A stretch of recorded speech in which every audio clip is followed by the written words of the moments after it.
2014년 초에 한국 기독교 교회 협의회 그리고 한국 천주교, 한국 정교회 등이 마음을 합쳐서 뜻을 합쳐서 1월 18일부터 25일 그러니까 어제까지입니다. 1월 18일부터 25일까지 그리스도인 일치 기도 주간이라고 정해서 기도를 했습니다. 그리고 2013년 그리스도인 일치 기도의 담화문을 발표했는데 그 담화문에서 이렇게 이야기했습니다. 이 땅에 그리스도교가 처음 도래되었을 때 민족 문화와 갈등하며 많은 고난을 경험한 천주교와 또 100여 년 뒤에 들어온 장로교, 감리교 등 그리스도 교회들은 누가 결의한 것은 아니지만 차별화 정책을 선택함으로써 갈등의 역사를 써왔으며 여전히 서로 다른 종교인 것처럼 오해하고 있는 분들도 있다. 우리는 천주교나 다른 어떤 그리스도교회들의 분열상을 극복해야 한다. 그리고 이렇게 이야기했습니다. 그리스도께서 갈라지지 않은 것 같이 교회도 결코 갈라진 적이 없다. 단지 그리스도인들이 갈라졌을 뿐이다. 우리가 분열의 죄책을 고백하고 그것을 극복하기 위해 지속적으로 노력해야 한다라는.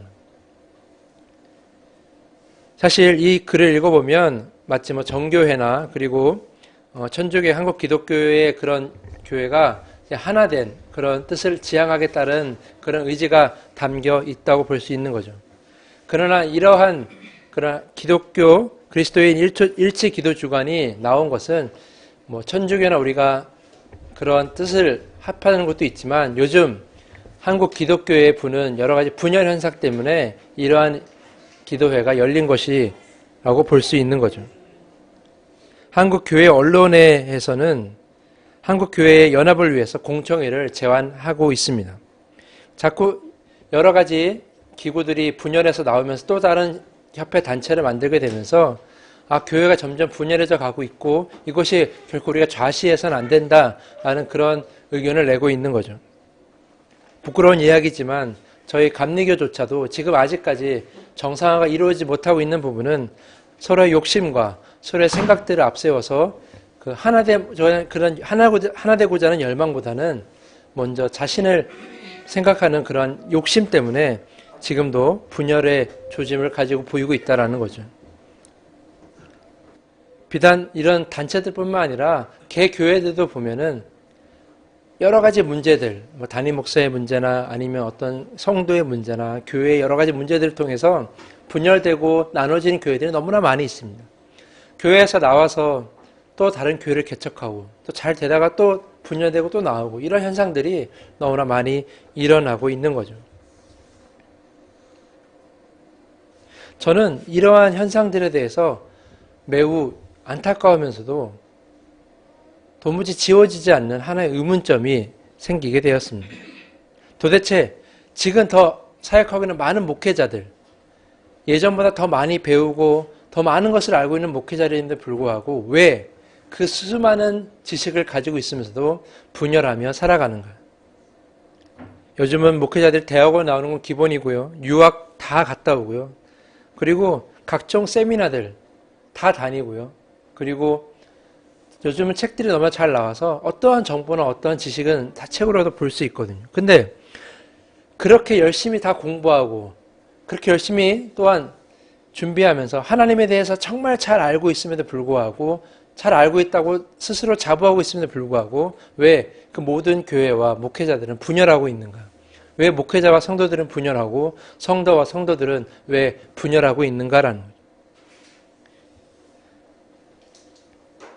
요즘 교회들이 성도들을 잘 못 가르치는 것도 아니고 열심히 가르치고 교회에 자꾸 나오라 그러면서 성경 공부며 속회며 그리고 여러 가지 예배를 통해서 말씀을 잘 가르치고 있음에도 불구하고 왜 그들의 분열에 대한 조짐은 나아질 생각이 없는가라는 거예요.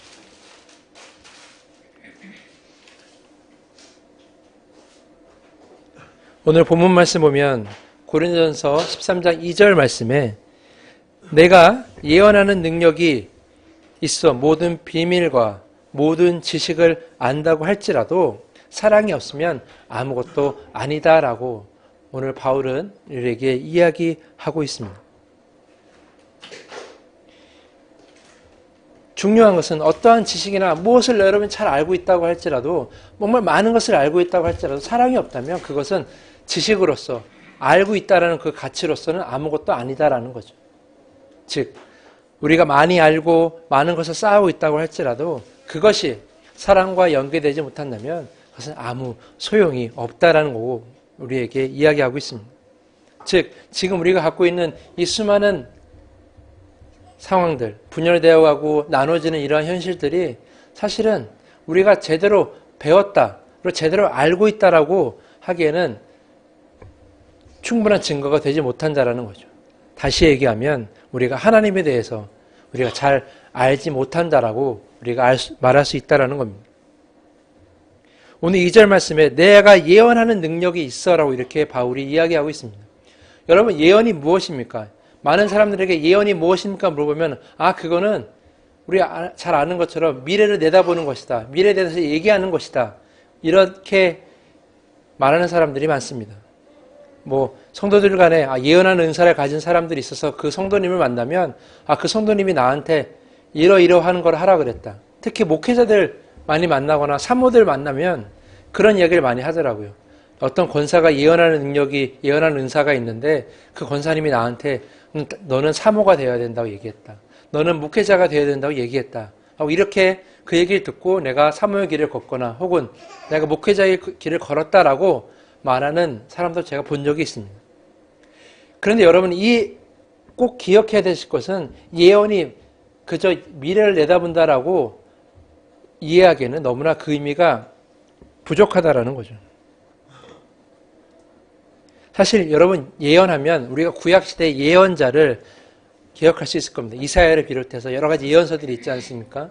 그 예언자들의 말씀을 들어보면 무엇을 얘기하고 있냐면 하나님의 뜻, 이스라엘 백성들을, 이스라엘 사람들을 위한 하나님의 뜻을 전하고 있는 거죠. 그 뜻엔 여러 가지가 포함되어 있습니다. 너희들이 지금 이러한 죄악을 짓고 있다. 그래서 너희들이 지금 당장 회개를 해야 된다. 너희들이 회개하지 않으면 앞으로 하나님의 징벌이 임할 것이고 너희들의 삶이 이렇게 될 것이다 라고 이렇게 얘기하는 거죠. 즉 너희들의 삶이 이렇게 되고 너희들이 이런 죄를 받을 것이다라는 그러한 부분들 때문에 마치 예언이 미래를 예측하는 것처럼 그렇게 잘못 오해한다라는 거죠.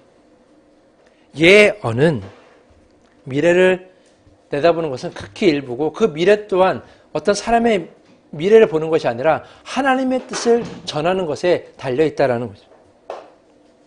우리가 예언이라는 단어를 국어사전에 찾아보면 앞으로 다가올 일을 미리 짐작하거나 미리 알거나 이렇게 말한다고 써있지만 두 번째 뜻에 보면 기독교에서는 신탁을 받은 사람이 하나님으로부터 직접 계시된 진리를 사람들에게 전하는 일 또는 그런 말을 예언이라고 이렇게 표현하고 있습니다. 신탁 즉 하나님의 부탁을 받은 자, 하나님으로부터 말씀을 받은 자가 그 뜻을 사람들에게 전하는 거죠. 그것이 예언자의 예언이라는 뜻이라고 국어사전에도 명시되어 있습니다. 다시 얘기하면 우리가 구약의 예언자들이나 혹은 사전적 의미를 살펴보면 예언은 단지 미래를 내다본다는 것이 아니라 하나님의 뜻을 전한다고 볼 수 있는 거죠. 그렇기 때문에 우리가 설교에 이 강단에 서서 하나님의 말씀을 대언하고 있는 저 같은 설교자 또한 예언자라고 할 수 있는 겁니다. 그런데 중요한 것은 이 예언은 인간의 생각으로 하는 것이 아니라는 거죠.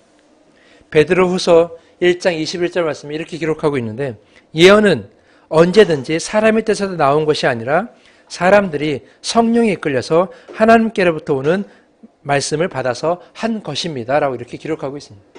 즉 예언은 인간의 생각으로 나아가는 것이 아니라 하나님께서 주셔야만이, 하나님께서 성령의 감동으로 말씀을 주셔야만이 가능하다는 거죠. 그렇기 때문에 예언자 즉 설교하는 자들이나 하나님의 말씀을 맡은 자들은 인간의 생각을 던지고 오직 주님께서 성령의 감동을 주신 그러한 모습, 말씀들을 우리가 전해야 되는 그런 의무가 있는 거죠. 그래서 늘 깨어 기도하고 늘 하나님 앞에 매달려 있어야 되는 그러한 중책이 있는 거죠. 그런데 이런 사람들이, 많은 목회자들이나 이런 사람들이 내가 하나님의 뜻을 마치 받은 것처럼 얘기하지만 사실 올바로 받았다고 할 수 없다라는 거예요. 왜냐하면 하나님의 말씀을 올바로 받고 그대로 전한다는 사람들이 왜 지금 분열하는 모습을 보여주고 있는가? 이들은 지금 예언자로서의 역할을 제대로 감당하고 있지 못하다는데 저는 생각을 합니다. 많은 목회자들이 하나님의 뜻이라며 강단에서 선포하고 설교하고 있습니다. 저도 마찬가지죠. 저는 그분들의 하시는 말씀에 대해서는 이야기하지 않습니다. 그분들의 하시는 말씀들은 다 훌륭하고 좋은 말씀들이죠. 저는 그러한 말씀, 그러한 설교를 판단하는 것이 아니라 과연 하나님의 뜻을 알고 이해한다는 사람들이 과연 그들의 어떻게 살아가고 있는가?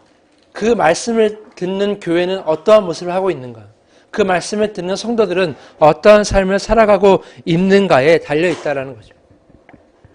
정말 온전하게 하나님의 말씀을 듣고 그대로 뜻을 따르는 교회 혹은 성도라면 지금의 이러한 분열이나 지금의 이러한 싸우는 모습들은 사라져야 하겠죠. 그러나 우리 주변에 그러한 교회들이나 그러한 단체들이 아직 많이 있는 거 봐서는 온전하게 하나님의 뜻을 전하고 있다. 온전히 예언자의 역할을 하고 있다라고 보기에는 어렵다라고 저는 생각합니다. 왜? 그들이 하나님을 온전하게 이해하고 있지 못하기 때문이죠. 한 가지 우리가 명심해야 될 것이 있습니다. 우리는 그 누구도 하나님을 100% 이해한다라고 생각하는 사람은 아무도 없습니다. 저 신학교에서 하나님에 대해서 우리가 공부하는 수많은 사람들을 가르치는 교수들도 내가 이것에 대해서 정확하게 확신을 가지고 가르치지만 그러나 그것이 하나님에 대한 전부다라고 이야기하시는 교수는 아무도 없는 거죠. 그러면 그 누구도 100% 하나님에 대해서 이해하거나 하나님에 대해서 다 안다고 말할 수 없는 상황에서 우리는 그러면 하나님을 어떻게 이해해야 할 것인가라는. 그래서 하나님은 우리에게 두 가지를 주셨는데 하나는 성경이고 하나는 예수님이라는 겁니다. 요한복음 14장을 보면 6월절 그리고 예수님께서 십자가를 지기 전에 모습이 기록되어 있는데 그때 예수님이 여러 가지 말씀을 하십니다. 마치 제자들을 떠나야 될 것처럼 이렇게 말씀을 하시죠. 그래서 제자들은 두려워합니다. 그때 예수와 빌립이 대화를 나누게 되는데요.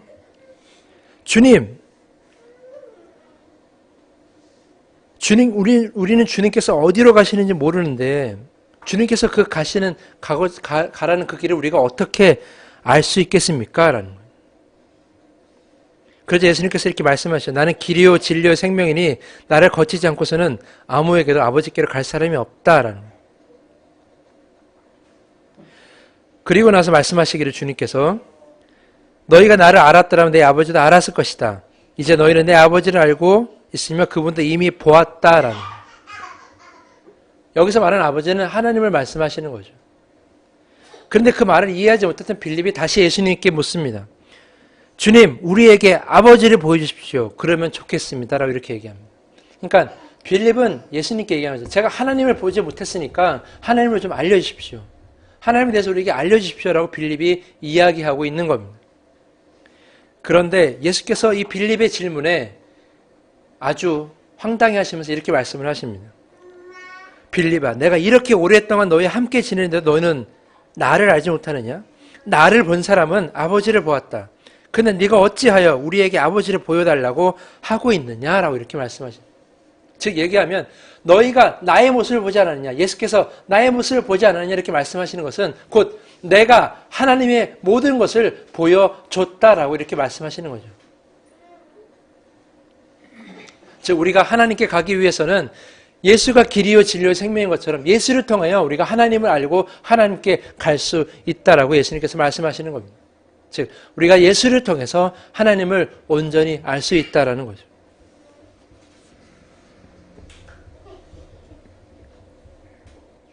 그렇기 때문에 우리가 하나님을 정말 알고 싶다면, 우리가 정말 하나님을 정말 온전하게 알고 싶다면 우리는 예수를 봐야 하는 겁니다.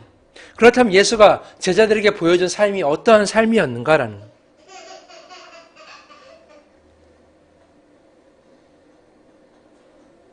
예수는 인기를 얻기 위해서 힘 있는 자들을 찾아다니지도 않으셨습니다.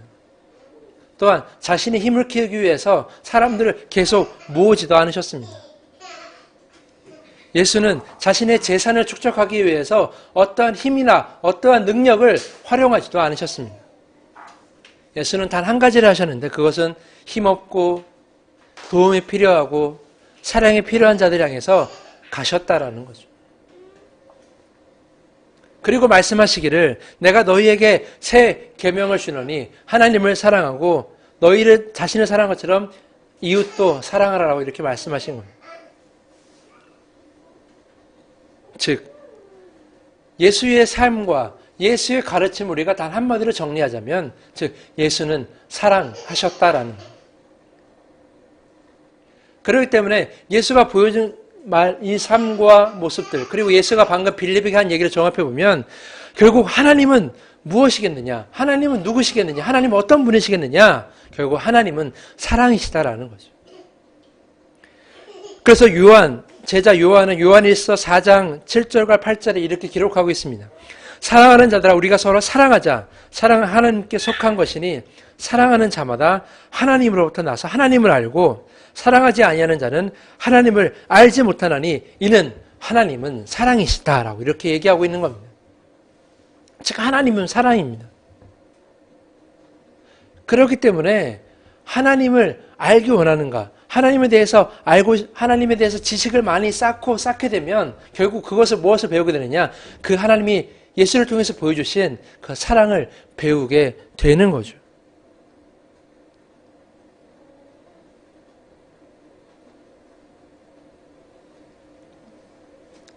결국 예수가 보여주신 것은 하나님이 사랑이다라는 것을 삶으로서 다 보여주신 겁니다.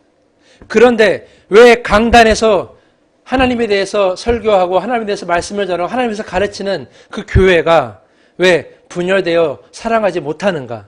그것은 결국 잘 가르치지 못해서, 잘 이해하지 못해서라는 거죠.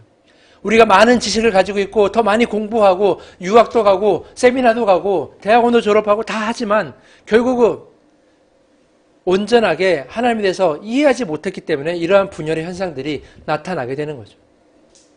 우리가 말씀 배우고 있는 고린도 교회도 많은 분열이 있었습니다. 여러 가지 논쟁들이 있었죠. 그러한 논쟁의 근원은 무엇이냐?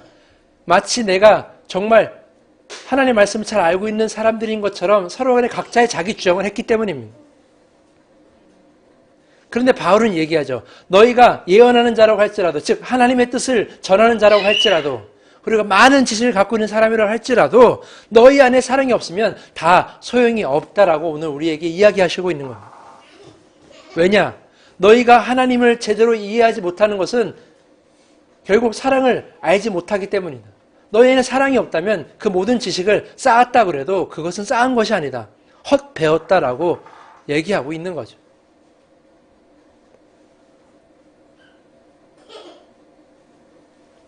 예수님께서 마치 덜 배우셨습니까? 예수님은 얼마나 지식이 뛰어나신 분이셨습니까?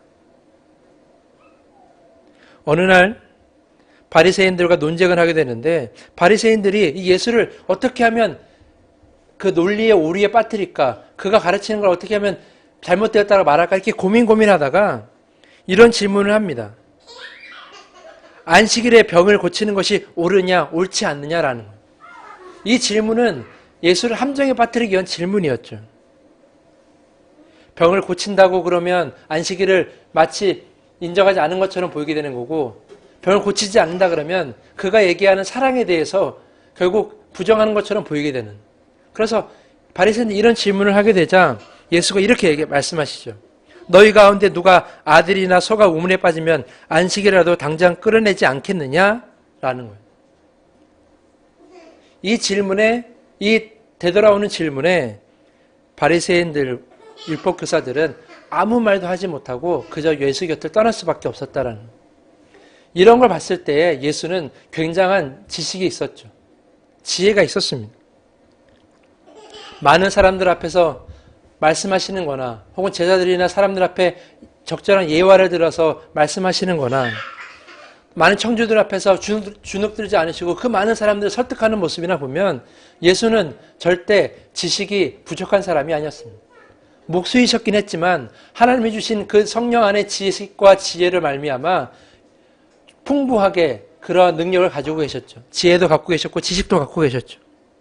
그런데 자신을 위해서 지식을 사용하지 않으셨습니다. 자신을 위해서 지혜를 활용하지 않으셨습니다. 주님은 오직 아까도 말씀드린 대로 하나님이 사랑이심을 증명하기 위해서 그 수많은 지식과 지혜를 사용하셨다라는 겁니다. 더 놀라운 사실이 무엇인 줄 아십니까? 그 뛰어난 지식과 그 지식과 지혜를 가지고 있으셨음에도 불구하고 우리들을 향해서 말도 안 되는 사랑을 우리에게 주셨다라는 거죠. 지식으로서는 이해 안 되는 그러한 사랑을 우리에게 주셨다. 그것이 무엇입니까? 바로 십자가에서 보여주신 그 사랑이라는 거죠.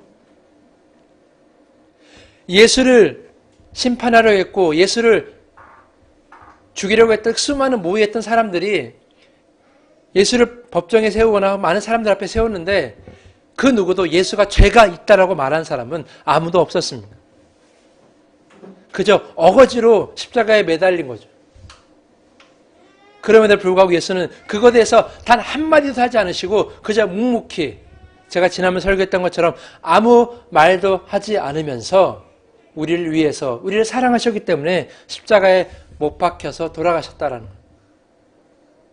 우리와 하나님의 사이를 다시 한번 회복시키기 위해서 우리가 지을 수밖에 없는 죄를 용서해 주시기 위해서 대신 십자가를 지셨다라는 거죠. 그것 자체가 말이 안 되는 거죠. 바울이 얼마나 말이 안 되면 이런 얘기를 하지 않습니까?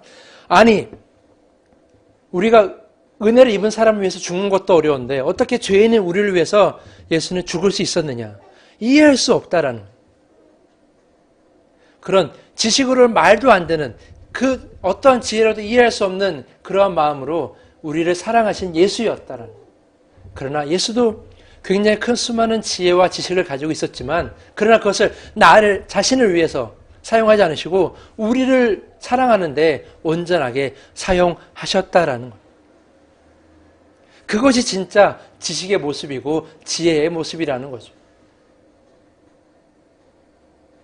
요즘 사회 모습들을 보면 수많은 사람들이 자신의 생각과 자신의 뜻을 SNS나 혹은 인터넷이나 여러 가지 언론 매체를 통해서 표현하고 있습니다. 그러나 저는 그러한 것들이 논쟁이나 분열을 일으켜서는 안 된다고 생각하죠. 그러한 생각들을 다 얘기하면 물론 다 옳은 거죠. 제가 봤을 때는 지금 여러 가지 진보든 보수든 어떤 성향을 가지고 있든지 간에 양쪽에서 얘기하는 사람들은 다 공부 많이 한 사람들입니다. 다 옳은 말씀을 하고 있는 거예요. 단지 가치관이 틀린 거고 관점이 틀린 거죠. 수많은 지식을 가지고 그저 그렇게 자신의 주장이나 자신의 생각을 표현하는 데서 그치는 것이 아니라 그 많은 지식을 가지고 어떻게 하면 우리가 하나된 의견을 만들 수 있을까에 대해서 고민할 수 있는 그러한 사람들이 진짜 참 지식인이라 할 수 있는 거죠. 지식의 목적은 거기에 있어야 된다고 생각합니다. 사회가 하나 되는데 지식인들이 더 힘써 애써야 되는 거죠. 더 분열해야지, 더 분열하게 만들어야지, 더 갈라서게 해야지 이것이 아니라 내 생각을 얘기하되 상대편의 생각도 존중하고 이해하면서 어떻게 하면 하나된 생각을 만들고 하나된 나라를 만들까 이렇게 고민하는 것이 진짜 참 지식인의 모습이 아닌가.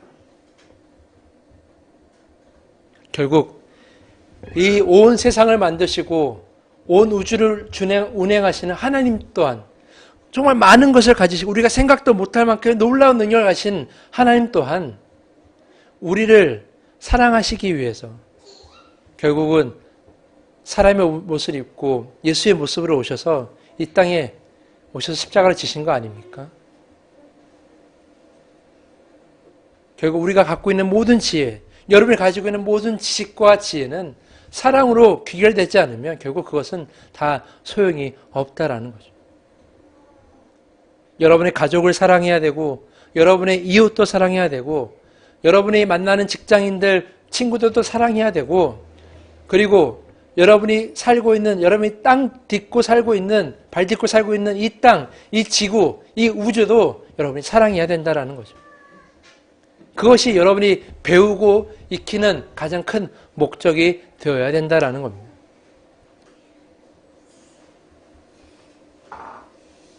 사랑하는 담원교회 성도 여러분, 저는 담없는 교회가 이 사랑을 위한 배움이 있는 교회가 될 수 있었으면 좋겠습니다. 다른 일을 사랑하고 다른 모든 것을, 나 위에 모든 것을 더 사랑할 수 있도록 말씀을 배우고 예배를 드리고 그리고 성경을 볼 수 있는 그러한 교회가 될 수 있었으면 좋겠습니다.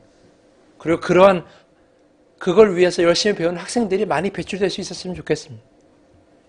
그러한 교회가 될 수 있도록 여러분이 더욱더 기도해 주시기를 부탁을 드립니다.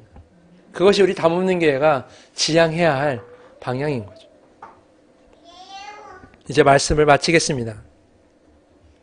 여러분의 배움에는 각자의 차이가 있습니다. 그러나 그 배움의 양은 중요하지 않습니다. 중요한 것은 이거죠. 그 배움으로 우리가 무엇은 열매를 맺고 있느냐. 오늘 바울이 우리에게 얘기했던 것처럼 사랑이 없으면 그 모든 배움은 소용이 없습니다. 하나님에 관한 지식도 세상에 관한 지식도 다 소용이 없는 거죠. 여러분의 마음에 너그러움이 없고 용납이 없고 이해함이 없고 그저 자신만을 생각하고 교만한 마음만 있고 욕심만 있다면 여러분의 마음속에 있는 그 수많은 지식과 지혜는 다 소용이 없습니다. 하나님이 여러분에게 지혜를 주시고 지식을 주신 것은 다 세상을 사랑하고 하나님을 사랑하고 가족을 사랑하고 여러분 주변의 모든 것을 사랑하기 위해 주신 거죠. 이것을 기억하면서 우리가 얼만큼 지식을 쌓느냐 상관없이 내가 이 지식을, 내가 갖고 있는 그것을 가치 있게 활용하겠노라고 우리 같이 다짐하시면서 그 가치를 사랑으로 드러내겠노라고 다짐할 수 있는 모든 여러분 될 수 있기를 간절히 부탁을 드리겠습니다. 여러분 그런 삶이 되기를 간절히 바라면서 오늘 말씀을 마치겠습니다.